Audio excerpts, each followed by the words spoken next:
Welcome to The Commute, a Bible study podcast designed to turn your commute into an opportunity to grow in your faith. Whether you're sure of what you believe or you're not sure what to believe, this podcast is designed to help you better understand who Jesus is, what the Bible's all about, and how that applies to your life today.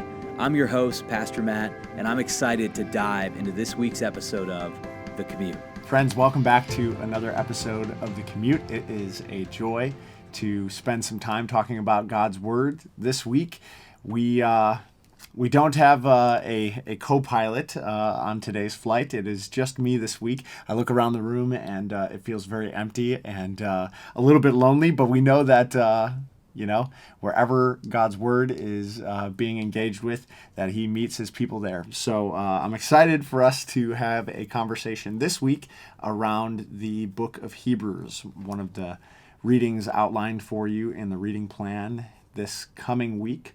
It is a 13-chapter book, so you will spend some time over the next 2.5 weeks or so reading this book. So our plan for this episode is simply to talk a little bit of Hebrews overview and then to jump around to some noteworthy spots in the book. This really is a fascinating book. I know I probably say that about every book of the Bible, but there are some really unique aspects to Hebrews that I think are worth dwelling on for a little bit. So I'm excited to have the opportunity to talk about some of that stuff.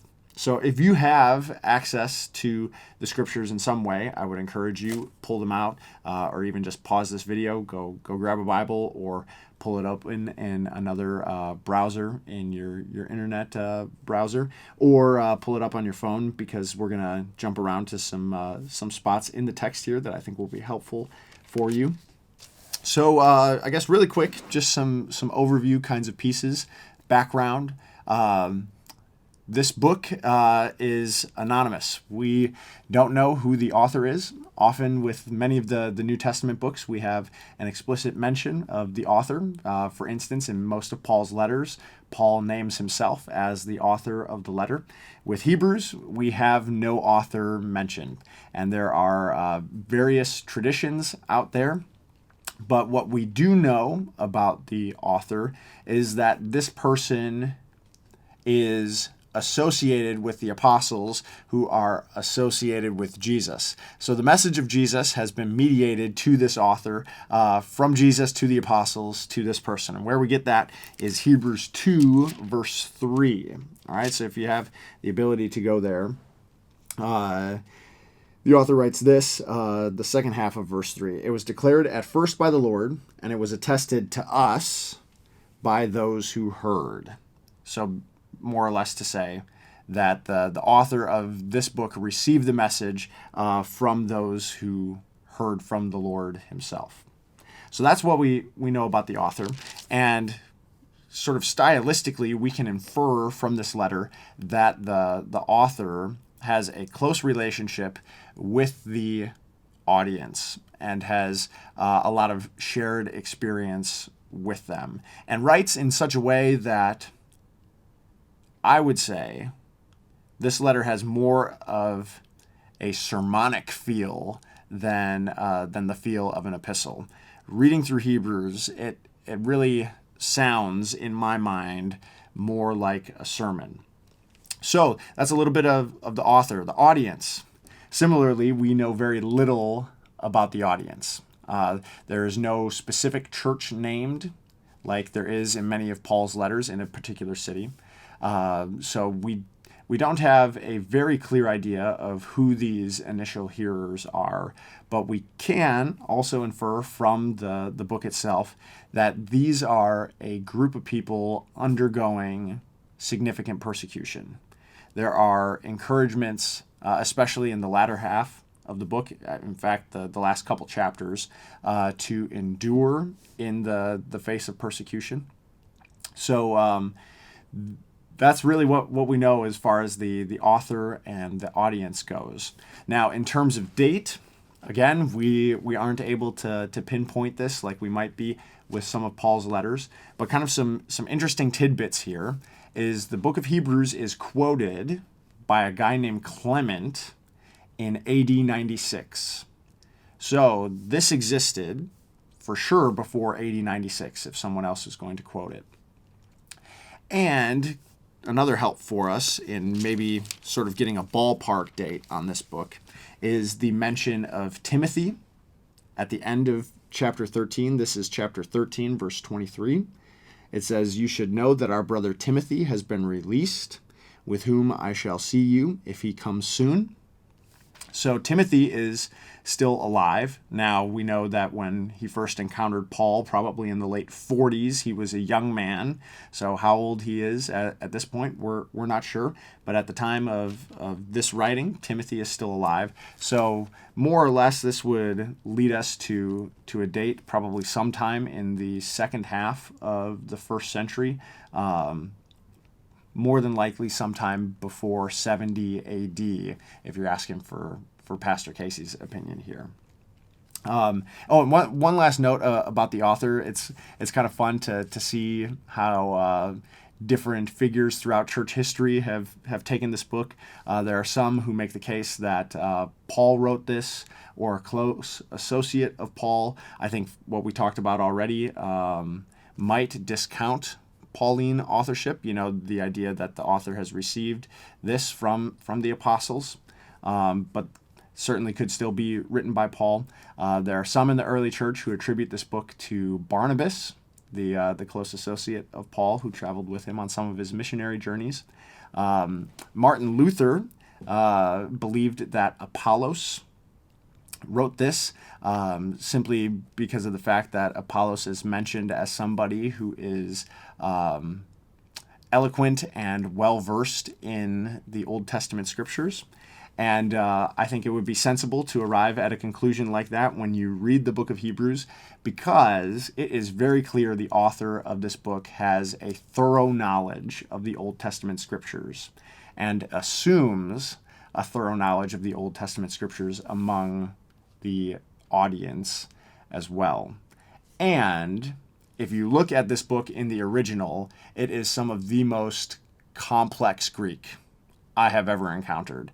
I read through the book of Hebrews for the first time in Greek last December, and it took me a very long time because there are some very sophisticated vocabulary words. There is some complex sentence structure. And so for reasons like that, it would not be surprising if somebody who is eloquent and well-versed in the scriptures, like Apollos, may have written this book.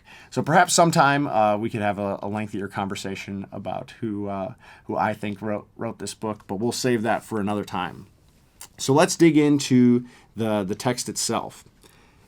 As I mentioned before, the author possesses and assumes a thorough knowledge of the Old Testament scriptures. When you read through the book of Hebrews, you are going to find Old Testament quote after Old Testament quote. They appear all over the place.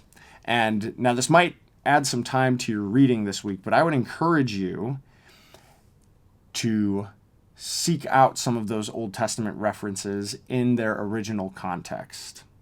And if you have a study Bible, usually in the margins or in the footnotes, it will direct you directly to the Old Testament references. And I think you'll see some really cool and fun connections when you do that. So that's just a little reading tip there.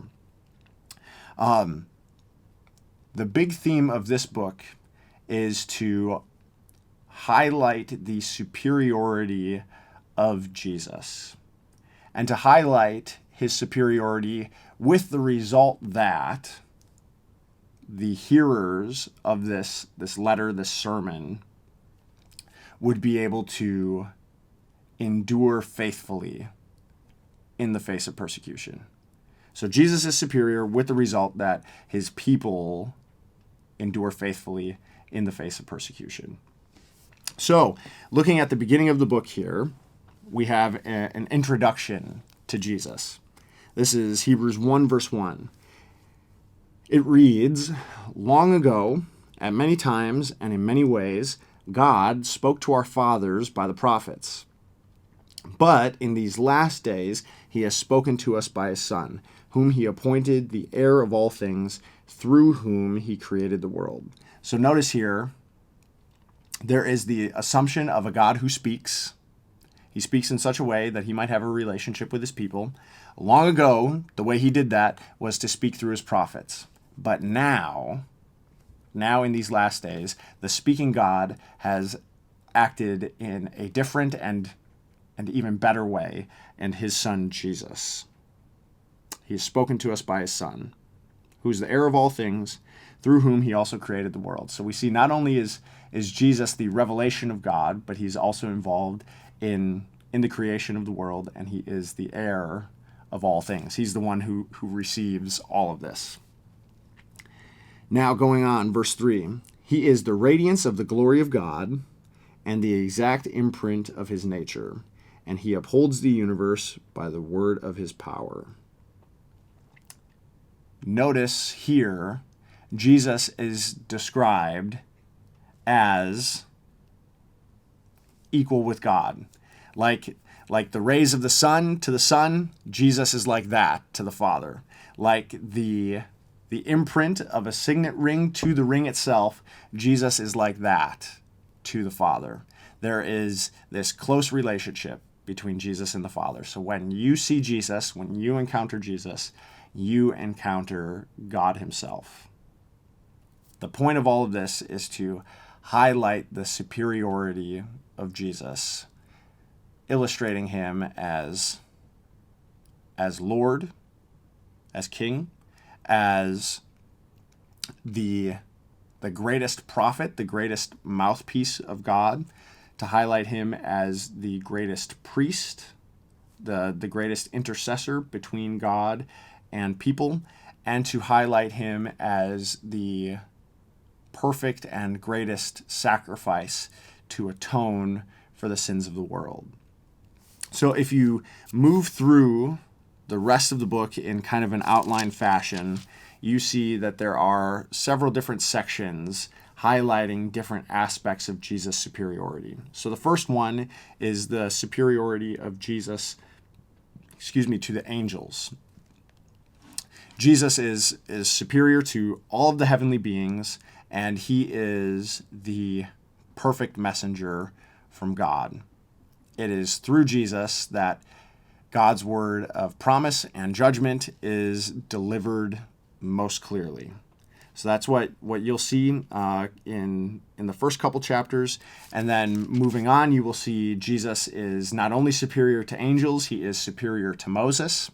Moses, through the Torah and really the entire Old Testament, is looked up to as the ideal prophet, as the one who God spoke through and had a special relationship with. God met with Moses face to face. Moses is kind of unique among the prophets in that he had that kind of interaction with God. He is unique in that he led God's people in a pretty extraordinary way out of slavery, through the sea, through the wilderness, to the brink of the promised land. And similarly, Jesus is the one who now leads the people of God and leads them into the promised land, into the fulfillment of what God had promised to do long ago. So Jesus is superior to angels. He's superior to Moses. Marching onward now into chapters 5 through 7, give or take, Jesus is now shown to be superior to all of the priests. Priests in the Old Testament sacrificial system exist as intercessors between God and men. They are the ones who offer sacrifices on behalf of the people to do things like atone for sins, to make purification for uncleanliness. Jesus now is shown to be the superior priest because he, unlike the Levitical priests, is perfect. He is not flawed in any way. He does not need to make atonement for himself, and consequently, when he intercedes for God's people, he does so once and for all. It is not like Jesus needs to keep making sacrifices routinely or habitually. Jesus made the sacrifice once and for all on the cross, and And that's what makes him superior. So again, I know I'm moving kind of quickly here for the sake of time, but as you go through this book, you'll see a lot of Old Testament connections, references to Old Testament figures, like we've mentioned Moses. When you get to the section about Jesus' priestly work, you'll hear some mention of a character called Melchizedek, who is a priest and kingly figure. We could probably go for a really long time talking about Melchizedek, but we will save that for another episode. But in all of this, note the superiority of Jesus. Jesus is Lord. He is King. He is the great high priest, and he is the one who redeems God's people in the ultimate way. And it is his sacrifice that once and for all takes care of sin and makes it possible for God and his people to exist in a right relationship. So with all of this in mind, the superiority of Jesus in every way, this now is the grounds for encouragement to remain faithful in the face of persecution. It is the good news of Jesus that is the foundation for steadfastness. I don't know exactly what the persecution was like that these early Christians were facing. But what I can say is that the good news of Jesus and the superiority of Jesus makes enduring something like persecution bearable and perhaps even worthwhile. And the way the author to the book of Hebrews brings encouragement really plucks the strings of my heart. And I derive a ton of encouragement from the way this is all outlined in this book. So in chapter 11 now, we encounter a chapter that's often called the Faith Hall of Fame. And the author kind of goes through the story of God's people, character by character, outlining their faithfulness. And you get characters like Abel, Abraham, Moses, and it just kind of keeps going down the line.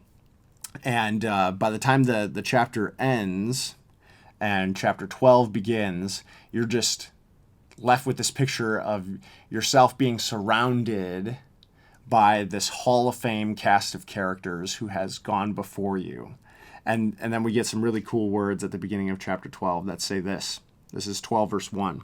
Therefore, since we are surrounded by so great a cloud of witnesses, let us also lay aside every weight and sin which clings so closely, and let us run with endurance the race that is set before us.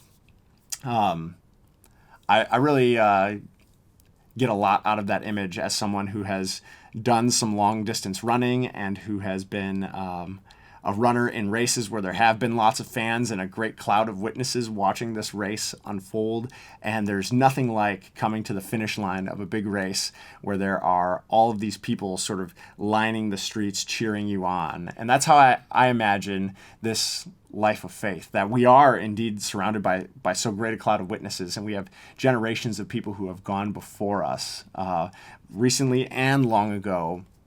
And that just brings me a whole lot of encouragement, and I hope it brings you encouragement too. And actually, it's more than just, hey, you're running this race, and there are other people who have done it too. There's Jesus in the midst of all of this. This is chapter 12, verse 2. So we're running with endurance the race that is set before us. Verse 2 now, looking to Jesus, the founder and perfecter of our faith, who, for the joy that was set before him, endured the cross, despising the shame, and is seated at the right hand of the throne of God. Consider him who endured from sinners such hostility against himself, so that you may not grow weary or faint-hearted. In your struggle against sin, you have not resisted to the point of shedding your blood. Jesus is the one who endured the cross. the shame of it, the agony, the pain of it.